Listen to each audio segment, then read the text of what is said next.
आपके साथ मैं हूं आकांक्षा राजपूत। सबसे पहले यूपी की सियासत से जुड़ी इस वक्त की बड़ी खबर आपको बताते हैं। एसपी आरएलजी के प्रत्याशी ने हाथ काटने की धमकी दी है। सोशल मीडिया पर इसका वीडियो वायरल हो रहा है। मथुरा की छाता सीट से ये प्रत्याशी है तेजपाल सिंह, जिसका ये वीडियो बताया जा रहा है। वीडियो में विरोधियों को धमका रहे हैं तेजपाल। किसी ने मेरे खिलाफ उंगली उठाई तो हाथ काट लूंगा, ये कहते हुए ये बड़ी खबर इस वक्त यूपी की सियासत से जुड़ी हुई। एसपी आरएलडी के प्रत्याशी ने हाथ काटने की धमकी दी है, जिसका वीडियो सोशल मीडिया पर वायरल हो रहा है। मथुरा की छाता सीट से प्रत्याशी तेजपाल सिंह, जिन्होंने हाथ काटने की धमकी दी है, और इस वीडियो में विरोधियों को धमकाते हुए तेजपाल दिख रहे हैं, कहते हुए नजर आए, किसी ने मेरे खिलाफ उंगली उठाई तो हाथ काट लूंगा। हम हाथ काटना जानते हैं। मंत्री जी कान खोल के सुन ले, अगर किसी एक साथी के ऊपर, किसी एक साथी को दबाव डाल के किसी हमारे कार्यकर्ता के ऊपर, हमारे साथी के ऊपर, हमारे वोटर के ऊपर अगर उंगली उठाने की कोशिश की तो उंगली नहीं, हम हाथ काटना जानते हैं, हाथ काटना।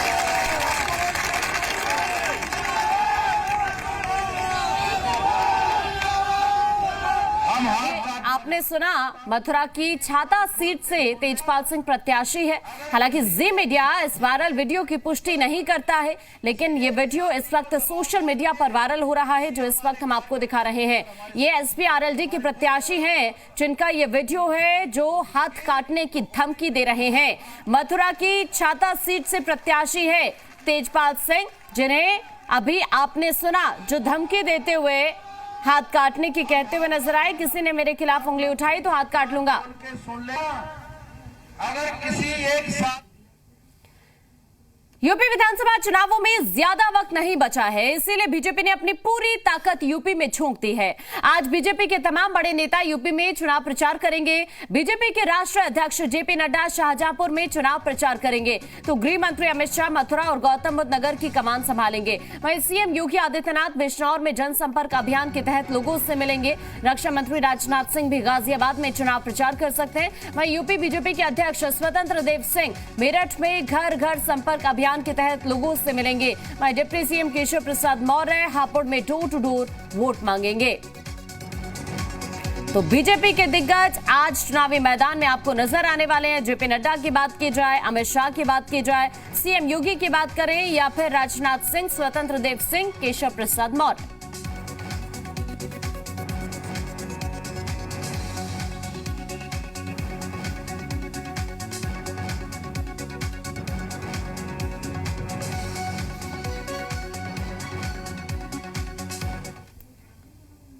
और इसी बीच अलग अलग जगहों से हमारे सहयोगी हमारे साथ जुड़ चुके हैं। लखनऊ से भी इस वक्त हमारे सहयोगी हमारे साथ बने हुए हैं।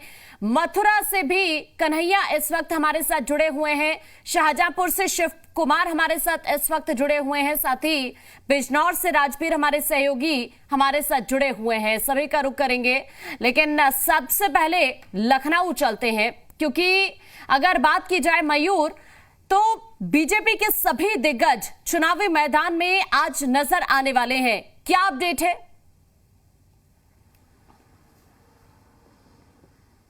बिल्कुल, देखिए, प्रधानमंत्री मोदी, अमित शाह, जेपी नड्डा, मुख्यमंत्री योगी आदित्यनाथ, राजनाथ सिंह, जो चुनाव प्रचार जिस तरीके से डोर टू डोर कैंपेनिंग के तहत किया जा रहा है, तो आप एक मैनेजमेंट को समझिए और एक इम्पॉर्टेंस को समझिए कि उत्तर प्रदेश सभी राजनीतिक दलों के लिए कितना इंपॉर्टेंट हो जाता है। और वो और भी ज़्यादा इंपॉर्टेंट हो जाता है कि जब आप सत्ता में हो और दोबारा आपको गद्दी हासिल करने हो। इसी के तहत जो भी शीर्ष नेतृत्व के बड़े नेता हो, चाहे वो प्रधानमंत्री हो या अमित शाह हो, लगातार डोर टू डोर कैंपेनिंग कर रहे हैं। अलग अलग जिलों में जाके चुनाव प्रचार किया जाएगा और आगे की रणनीति क्या है, इसको लेकर तैयारी की जाएगी। फीडबैक हालांकि लोगों से पहले ही लिया जा चुका है, उसके अकॉर्डिंग जो है पूरा रोड मैप तैयार किया गया है। तमाम जो विधायक हैं उनके टिकट काटे गए हैं, नए लोगों को टिकट दिए गए हैं, और पिछले 5 सालों में क्या कुछ काम किया है इसकी जानकारी जनता को देनी है। आगे के 5 सालों में हम क्या कुछ करके दिखाएंगे, इसके बारे में भी अपना प्रचार प्रसार करना है। तो पूरी तरीके से एक मैनेजमेंट है जो कि काम कर रहा है, और बड़े स्तर पे इसका जो पूरी मॉनिटरिंग है वो की जा रही है। और कैसे उत्तर प्रदेश में दोबारा सत्ता में आना है,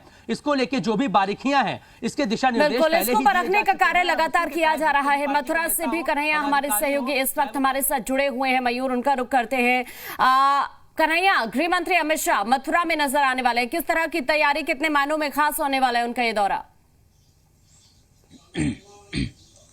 देखिए, काफी अहम दौरा है क्योंकि गृह मंत्री अमित शाह मथुरा में वृंदावन आएंगे और वृंदावन में सबसे पहले बांके बिहारी के दर्शन करेंगे। करीब 11 बजे से यहां पर गृह मंत्री अमित शाह वृंदावन पहुंचेंगे। बांके बिहारी के दर्शन के बाद वो वृंदावन में जनसंपर्क अभियान करेंगे, जहां पर जो मतदाता हैं उनसे मुलाकात करेंगे और भारतीय जनता पार्टी के प्रत्याशी श्रीकांत शर्मा के लिए वोट अपील करेंगे। उसके बाद मथुरा में जो मतदाता प्रभारी है, जो बूथ अध्यक्ष है, मंडल प्रभारी है, उनके साथ बैठक करेंगे और उनको मतदाताओं के प्रति जागरूक करेंगे। साथ ही साथ जो बड़े वोटर हैं जिनके पास अच्छी वोट बैंक है, वो व्यापारी है और अलग अलग जो वर्ग से आते हैं, उनके साथ भी बैठक का कार्यक्रम अमित शाह का है। इसके बाद जो पार्टी संगठन के लोग हैं, पदाधिकारी हैं, उनके साथ भी अमित शाह बैठक करेंगे और चुनावी मंत्र उनको देंगे। सबसे बड़ी बात, जो जिस समय अमित शाह का दौरा हो रहा है काफी महत्वपूर्ण इसलिए भी हो जाता है क्योंकि लगातार जो पिछले चुनाव में देखा गया था, जब ऊर्जा मंत्री श्रीकांत शर्मा मथुरा से प्रत्याशी थे, तो अमित शाह ने एक दौरे पर आकर पूरी चुनावी गणित को बदल दिया, जिसके बाद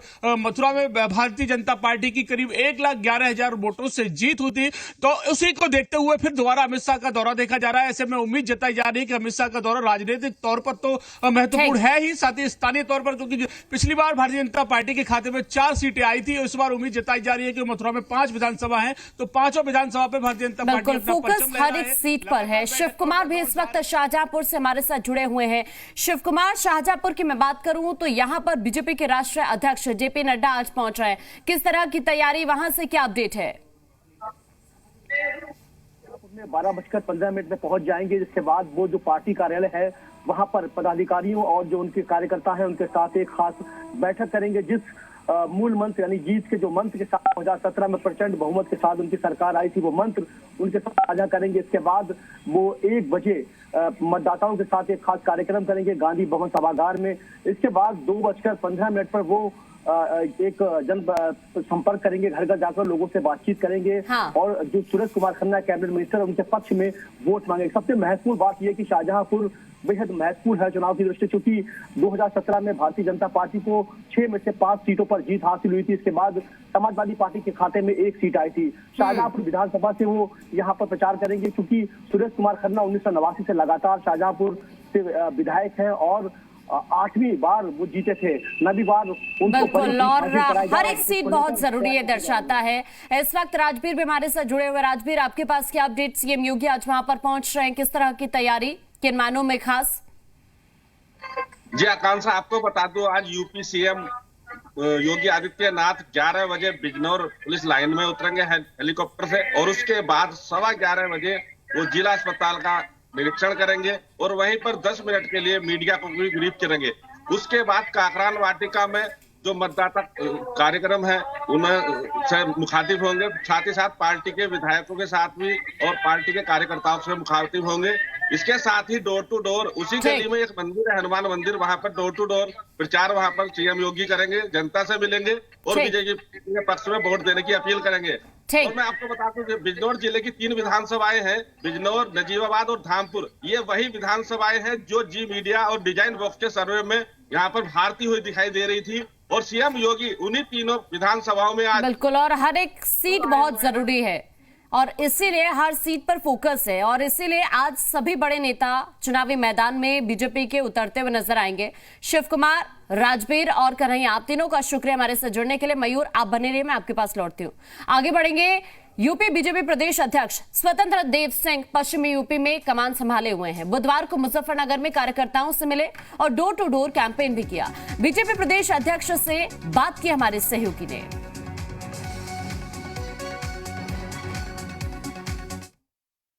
स्वतंत्र देव सिंह आज मुजफ्फरनगर में आए, कार्यकर्ताओं से मिले और डोर टू डोर कैंपेन किया। बात करेंगे जी आज मुजफ्फरनगर जनपद। केंद्र सरकार की 7 साल की योजनाएं, जो गरीब कल्याण के लिए, गरीबों के लिए योजनाएं बनी हैं।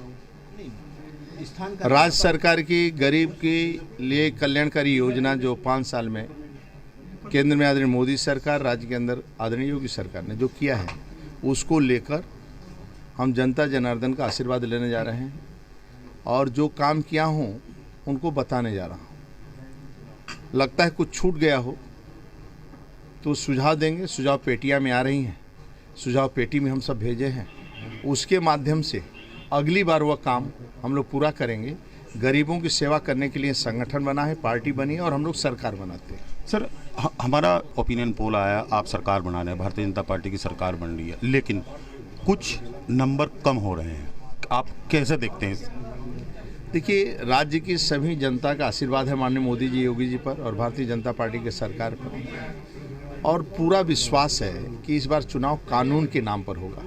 कानून का राज है, भ्रष्टाचार मुक्त है और कानून का राज है, शांति है। दूसरी बात है, गरीबों के लिए संपूर्ण योजना है, यानी बेटियों को शिक्षा के समय बच्चों को मोजा फ्री, जूता फ्री, कपड़े फ्री, वस्त्र फ्री, पुस्तक फ्री, सब भोजन फ्री, और उनकी शादी तक चिंता कोई किया है तो आदरणीय योगी सरकार ने किया और शादी भी करने का काम किया।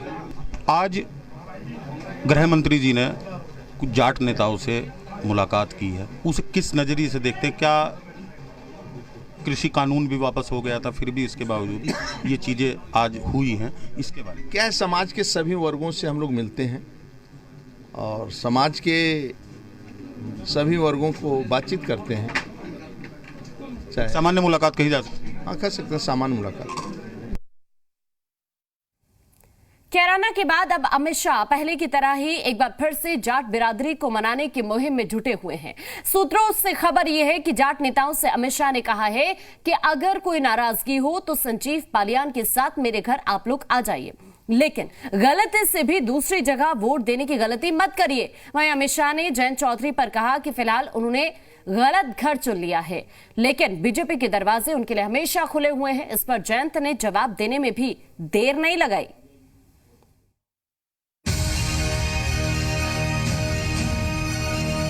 अगर बीजेपी ने जाटलैंड की जंग जीत ली तो अच्छी शुरुआत के साथ किसानों की नाराजगी के विपक्ष के दावे की भी हवा निकल जाएगी। जाट नेताओं के साथ बैठक में सूत्रों से खबर है कि शाह बोले, जब भी हम आपके पास आए हैं आपने हमारी झोली में छप्पर फाड़ के वोट दिए। उन्होंने कहा अगर डांटना है तो बालियान के साथ मेरे घर पर आ जाना, लेकिन वोट गलत जगह डालने की गलती मत करना। अमित शाह ने अखिलेश पर हमला बोलते हुए किसानों से कहा कि झगड़ा करना है तो मेरे साथ करो, बाहरी लोगों को क्यों लाते हो। खबर है कि अमित शाह ने बैठक के दौरान जयंत चौधरी पर कहा कि जयंत ने इस बार गलत घर चुन लिया है। से एक बार विनती करी, प्रार्थना करी कि इस बार भी भारतीय जनता पार्टी का साथ दें, क्योंकि चाहे जाट समाज हो चाहे भारतीय जनता पार्टी हो, दोनों ही राष्ट्रभक्त हैं, दोनों ही देशभक्त हैं और दोनों ही देश की सुरक्षा से प्यार करते हैं। जयंत चौधरी को लेकर उन्होंने क्या बोला? जयंत चौधरी जी को लेकर जो उन्होंने बोला कि आगे बहुत सारी संभावनाएं हैं इलेक्शन के बाद। अभी तो उन्होंने क्योंकि एक घर चुन लिया है, इलेक्शन के बाद में बहुत सारी संभावनाएं होती हैं, तो यहाँ के लोग, सारे समाज के लोग जयंत से बात करेंगे और पार्टी का दरवाजा हमेशा उनके लिए खुला है। इस पर जयंत चौधरी ने ट्वीट किया है, अगर बीजेपी को न्योता देना है तो हमें नहीं, उन 700 शहीद किसान परिवारों को दें जिनके घर आंदोलन के दौरान उजड़ गए। इससे पहले संजीव बालियान ने दावा किया कि किसानों की बीजेपी से कोई भी नाराजगी नहीं है। देखिए, हमेशा हमारे ऊपर ही क्यों पड़ती है, मैं समझ नहीं पाया कि हम नाराज हैं, जाट नाराज हैं। ऐसा कुछ नहीं है। जाटों ने पहले भारतीय जनता पार्टी को वोट दी, अभी भी एक बहुत बड़ा तबका भारतीय जनता पार्टी को वोट दे रहा है। बैठक में पहुंचे जाट नेताओं ने बीजेपी को जिताने के लिए हुंकार भरी। खुले मन से वोट करेगा। मैं मुजफ्फरनगर से आता हूं, वहाँ पे डॉक्टर संजीव बालियान जी हमारे नेता है। हम 6 की 6 सीटें जैसे पिछली बार थी 2017 में, इस बार भी हम जीत कर आएंगे। ये सच है कि जाटलैंड में बीजेपी को अखिलेश और जयंत से कड़ी चुनौती मिल रही है, इसलिए बीजेपी के चाणक्य ने खुद ही मोर्चा संभाल लिया है। ब्यूरो रिपोर्ट, जी मीडिया। यूपी की सियासत से जुड़ी आज की बड़ी खबर यह है कि यूपी में चौथे चरण के लिए नामांकन प्रक्रिया आज से शुरू हो रही है। 9 जिलों की 60 सीटों के लिए आज से नामांकन शुरू हो जाएगा। 3 फरवरी तक पर्चा दाखिल कर सकेंगे उम्मीदवार। 4 फरवरी तक उम्मीदवारों के नामांकन की जांच की जाएगी। 7 फरवरी तक नाम वापस भी ले सकते हैं उम्मीदवार। 23 फरवरी को चौथे चरण की वोटिंग होनी है। पीलीभीत, लखीमपुर खीरी, सीतापुर, हरदोई, लखनऊ, उन्नाव, रायबरेली, फतेहपुर और बांदा में नामांकन की आज से प्रक्रिया शुरू हो रही है। तो ये चौथे चरण के लिए नामांकन प्रक्रिया आज से शुरू होने जा रही है। 9 जिलों की 60 सीटों के लिए आज से नामांकन शुरू हो जाएगा और 3 फरवरी तक पर्चा दाखिल कर सकेंगे उम्मीदवार। 4 फरवरी तक उम्मीदवारों के नामांकन की जांच की जाएगी। 7 फरवरी तक उम्मीदवार नाम वापस ले सकते हैं।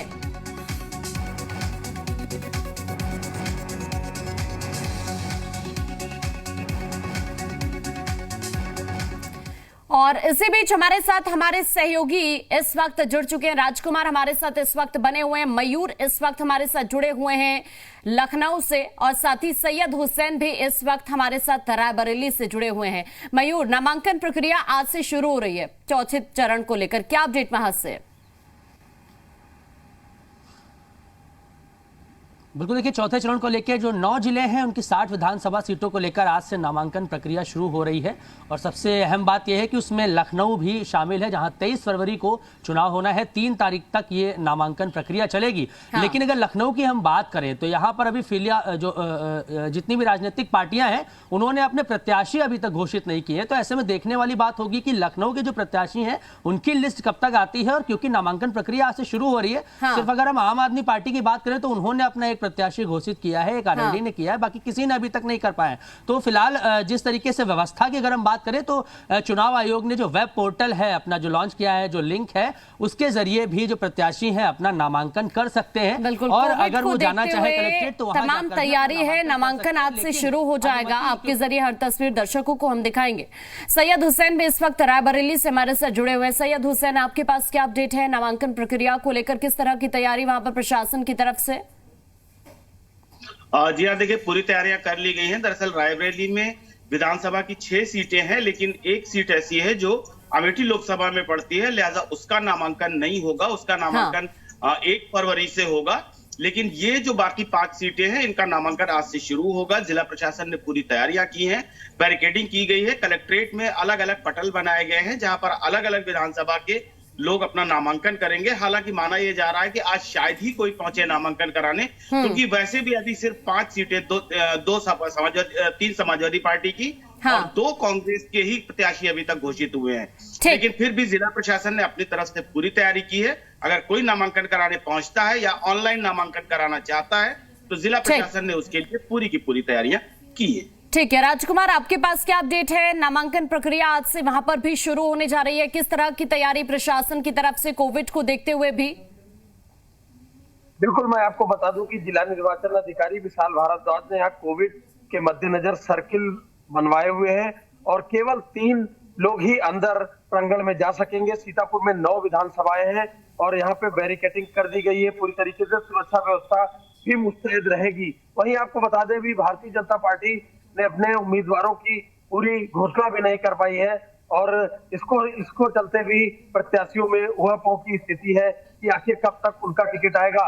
लेकिन जो यहाँ पर जिला निर्वाचन अधिकारी विशाल भारद्वाज हैं उन्होंने समस्त तैयारियां पूरी कर ली है।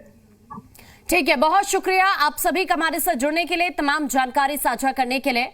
और यहाँ वक्त है एक छोटे से ब्रेक का।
ब्रेक के बाद स्वागत है आपका। जालौन की जिला जेल में अचानक फायरिंग से हड़कंप मच गया। दरअसल जेल वार्डन ने मामूली कहासुनी को लेकर जेल में तैनात पीएसी के जवानों पर गोली चला दी। गोली लगने से एक जवान घायल हुआ है। वहीं जेल में तैनात सभी पीएसी जवानों ने जेल वार्डन से जान का खतरा बताया है।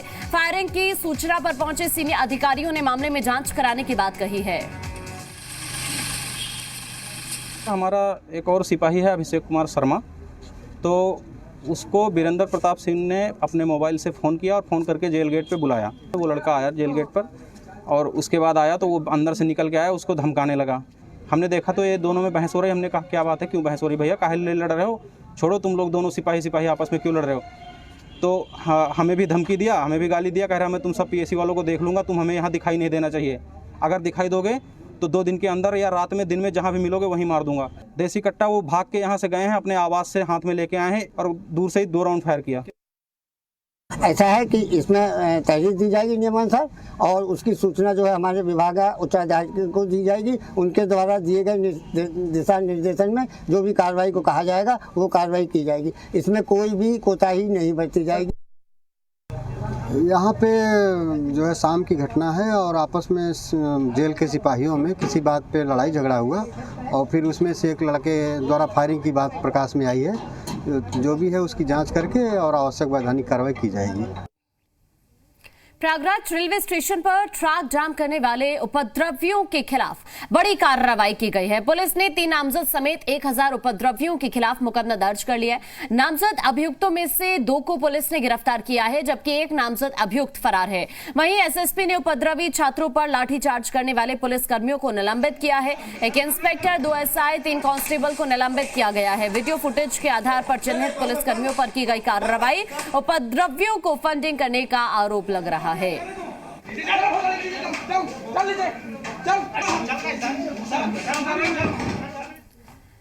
रायबरेली में जहरीली शराब कांड में मृतकों की संख्या बढ़कर 9 हो गई है। इस मामले पर प्रशासन भी एक्शन में है और लापरवाही बरतने वाले कई अधिकारियों पर कार्रवाई की गई है। पुलिस ने शराब ठेके के ठेकेदार धीरेन्द्र सिंह और सेल्समैन राम प्रताप पर मुकदमा दर्ज कर लिया है और उनकी तलाश की जा रही है। वहीं आबकारी विभाग के इंस्पेक्टर अजय कुमार और कांस्टेबल धीरेन्द्र श्रीवास्तव को सस्पेंड कर दिया गया है। शराब पीने से लोगों की मौत हो गई थी, आप देख सकते हैं। पूरी पी गई थी, शीशी पीने के बाद फिर उसमें 2 शीशी लेकर आए थे तो उसको रख दिया। और आगे आपको दिखाएंगे खटीमा से सीएम धामी का नामांकन।